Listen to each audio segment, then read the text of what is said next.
Welcome, y'all. Back to some more algebra. Today we're talking about adding, subtracting, and multiplying polynomials. Let's first talk about polynomials. There's different types of polynomials.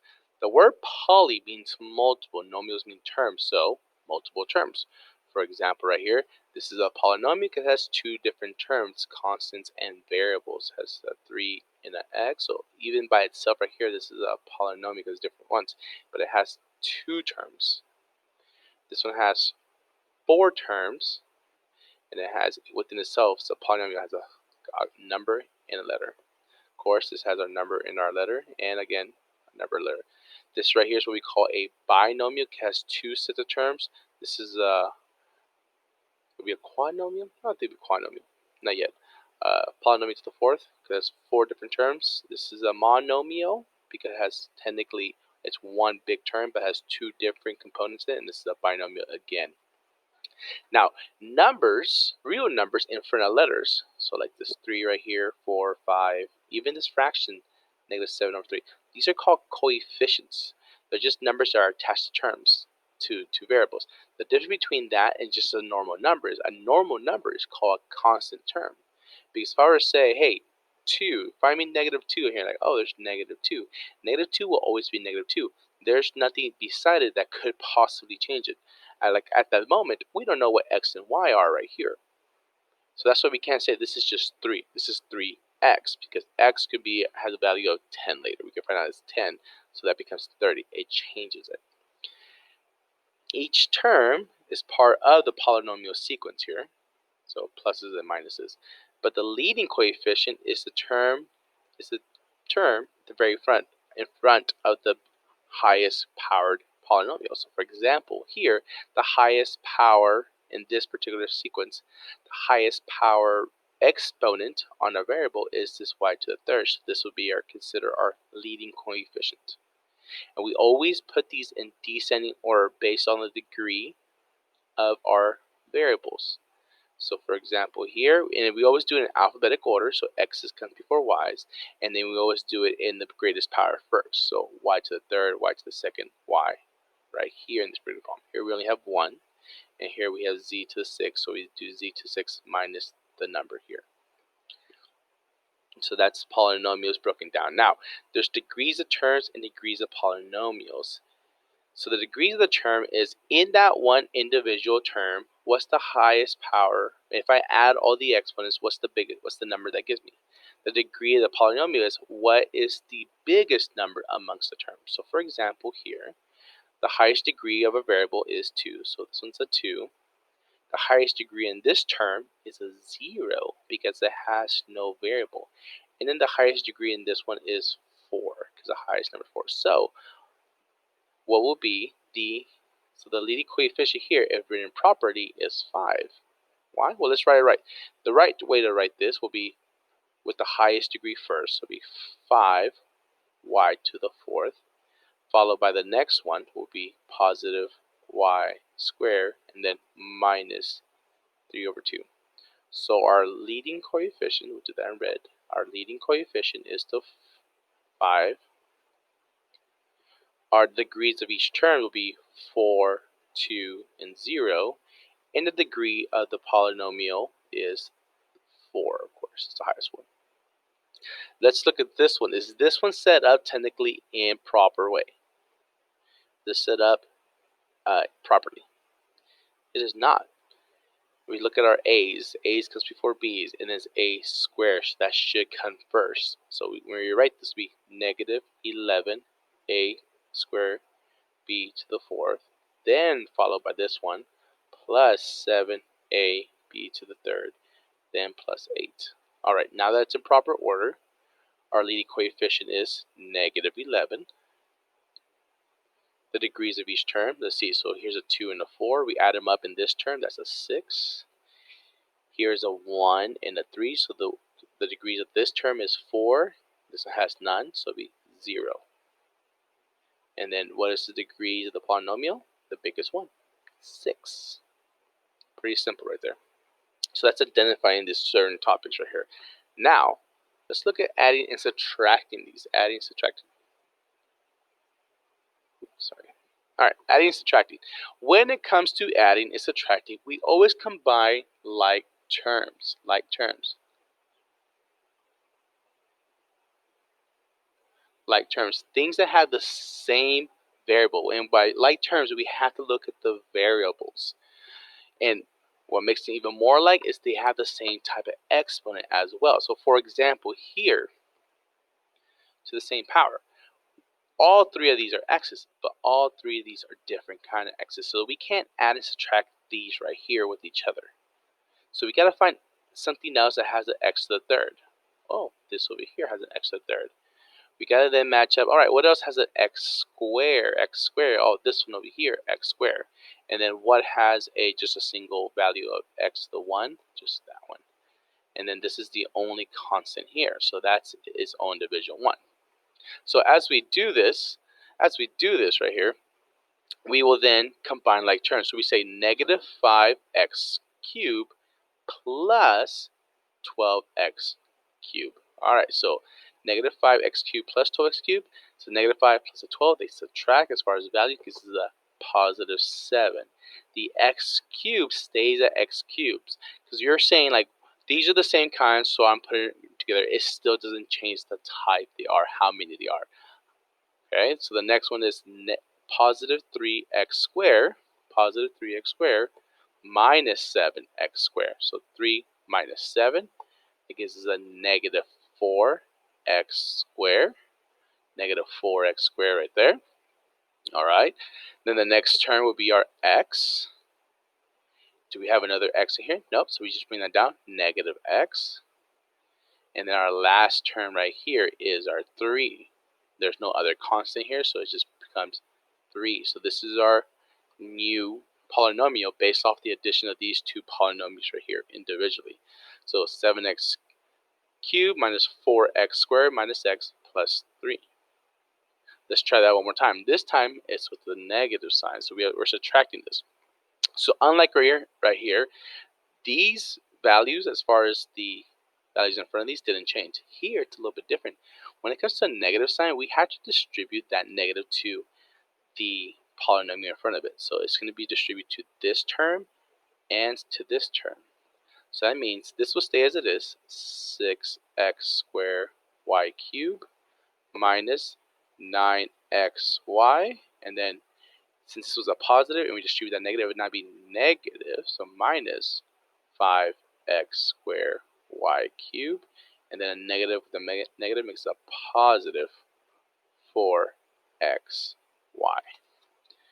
Now let's go ahead and find like terms. So we have x squared y cubed. Is there another x squared y cubed? Yep, right here. So these two will combine together, and then xy, these two right here will combine together.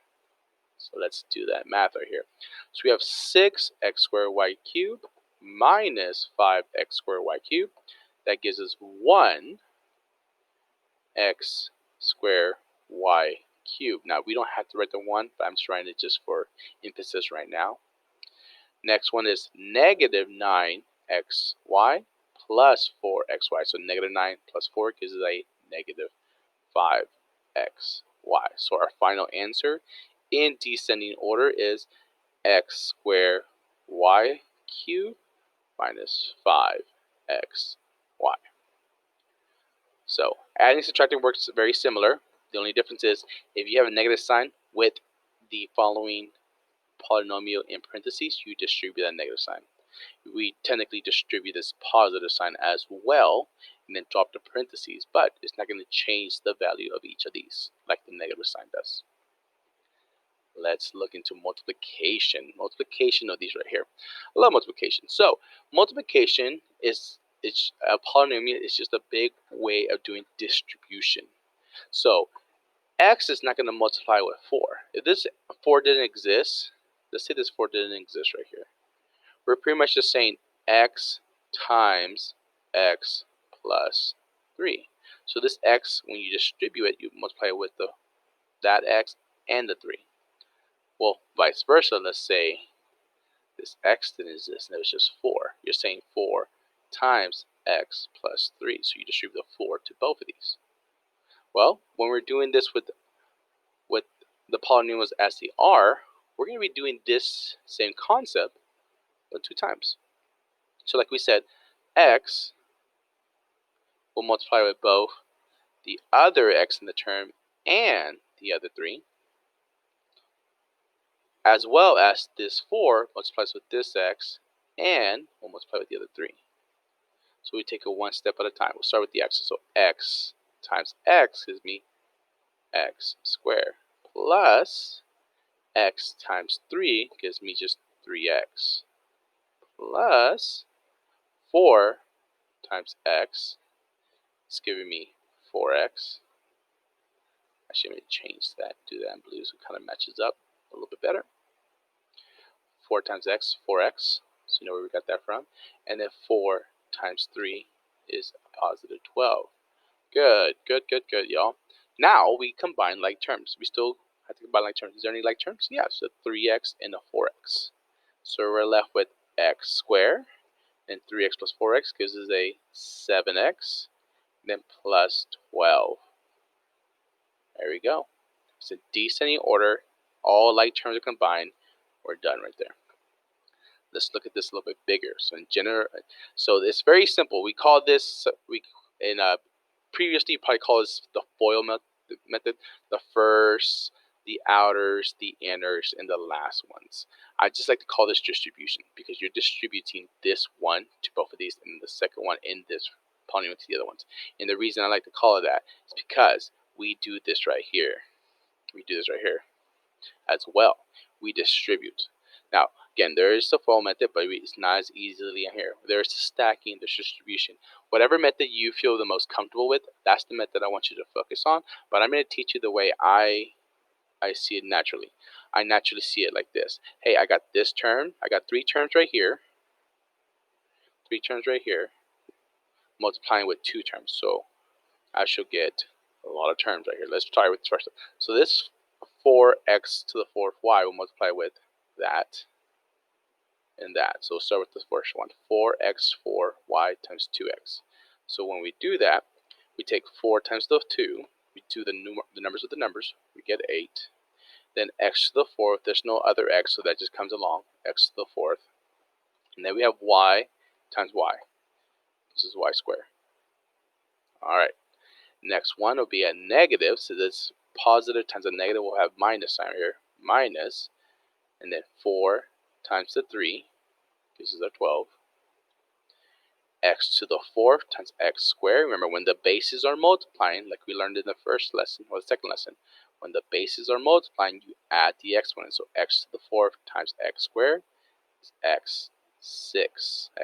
And then we got y times y because it's y squared. 1y times 1y is y squared. Alright, then we get the second term, the next term. This next term will be multiplying with these two as well. So we got a negative sign, negative 7 times 2, so that gives us negative. Negative 7 times 2, 14. Then we got x squared. There's no other x over here, so that just comes along. X squared. Then we got y times y, y squared. Then we got the same term again times the other term over here. So we have negative 7 times a negative 3. Ooh, look at that, gives us a positive 21. A positive 21.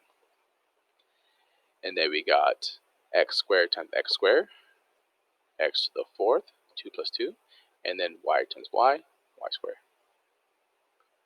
Good, good, good. And then our last term, 3y, positive 3y times the 2y, and positive 3y times the negative 3x squared. So 3 times 2, positive 6, then y times y, y squared, and then 3y times the negative 3x squared y, so 3 times negative 3 is negative 9. Then we got y times x squared, it's just an x squared, that sticks along right here, and then y times y times y, y squared. Alright, so this is expanded, kind of like we did here when we distribute that, we had these bigger terms. Now we go through and find like terms. So let's go through. X4y, is there any other 4s on here? Oh, right here, x4y2, x4y2. So this can combine with this one right here. Good. Let me see. X to the 6y. There's no other one, so that's by itself. So I'm going to double space it. That's by itself. X squared, y squared. Do we have any x squared, y squared? Yes, we do. X squared, y squared. X squared, y squared. X squared, y squared right there. And now there's one more. So there's 1, 2, 3, 4, 5, 6. There's this 6y. That's by itself. By itself. So we do that. Just a little purple by itself. This is the only term similar to this one. This one's by itself, and this one's by itself. Now we always start first in alphabetic order. X's comes first, x to y's, and then the biggest value. So on here, what is the big? Which one should come first? This one, x to the 6. So it's negative 12 x to the 6 y squared. So we got taken care of that. The next one will be the 4s. So we have 8x4 y2, 21x4 y2. We combine those, 8 plus 21, we get 29x to the 4 y squared. All right, we got that and that. Oh, not that one. This one right here. Good. The next one, x y's, is 2x squared, x squared. So that comes next. X squared, y squared, x squared, y squared. We got negative 14 minus 9. That gives us a negative 23 x squared, y squared. All right. Takes care of that term, takes care of that term. We're left with our last term right here, plus 6y squared. This is a big answer, but it wasn't a hard answer to get. It just took a little bit of work. It was a lot of terms that we combined to make it into a small amount of terms. But this is the final answer to all this right here. All right, y'all? So don't let that scare you. Now we're going to take some time to kind of look at special products of binomials, special ones. So this right here, the very first one we did, this is a product of two positive binomials. Sometimes you get binomials that have the same terms in these spots, but the sign's different. So we got a plus b and a minus b. So the only biggest difference between these two products is called products of sum and difference. Means they're saying that they're the same, except for the sum and the difference. When that happens, well, you can think of this as taking whatever is in that first term, we square that, and it's always minus whatever is in the second term. Right here. So for example, let's work that example out. C right here. They both have the same term, x squared 3y, x squared 3y, but one's a positive and one's a negative. So we can just focus on multiplying these two together. Get x to the 4th. Oh, hold on. So instead of looking like this, let's look at it this way. We'll look at it both ways. This is our a. So a right here is x squared, and then b right here is the 3y. So our final answer should be a squared minus b squared. So our final answer will be x squared squared minus 3y squared. So that gives us x to the 4th minus 9 to the y squared. We can also look at it like this. We're only going to, since we have a plus and a minus, we're only going to focus on multiplying these two together. So x squared times x squared, x to the 4th, and multiplying these last two together. 3y, 3y, 9y squared. Okay, the next one is the sum of a square of a sums, meaning when you have two of the exact same ones. We're not distributing, even though we talked about it last time, we distribute this. Because these aren't multiplying, we don't distribute it. No. That's a common mistake that happens sometimes.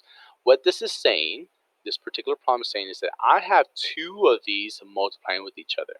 So if you want to expand it out, you can't. But we're going to look at it in this formula first. So what this is saying is that we're going to take this is our a. So a is 4x. B is 1. And we're going to just take those values and plug it in. Our answer will always be a squared, so 4x squared plus 2 times 4x times whatever b is, in this case is 1, plus b squared, which is 1 squared. We simplify that, we get 4x, so 4 squared x squared, this is 16x squared. 2 times 4 is 8, times 1 is still 8, so 8x, and then plus 1, plus 1. 1 squared is just 1. We just took those values, a and b, and plug it into this formula. Now, what this also is saying technically is you're saying you have two of these multiplying each other. So to expand it in a different way, we're saying equals 4x plus 1 times 4x plus 1. And then we can always just work out our FOIL method. First, outer, inner, and last. Same idea. You'll get the same answer, but this kind of saves you a little bit of time. It's just formula based, just plug in numbers. Now, difference, a square of difference, same idea. Look at this. These two, what's the only difference between these two? Is the sign. So what's the only difference between these two? The sign. The pattern is the same. The pattern is the same. So our A right here is of course 3y squared, and our B right here is the 2. So let's plug it into this formula. So our formula will say 3y squared, because a squared, minus 2 times a, 3y squared, times b, 2, plus b squared. So 3y squared gives us 9y to the 4th. 2 times 3 is 6, times 2 is 12, so we minus 12, and then the exponent and exponent. Variable is the y squared, and then plus 2 squared, which gives us 4. This is our final answer for that one. Again, this is also saying 3y squared minus 2 times 3y squared minus 2. If you want to expand it out and work it that way. Alright, that's what we're talking about today. Y'all have a great day. Bye.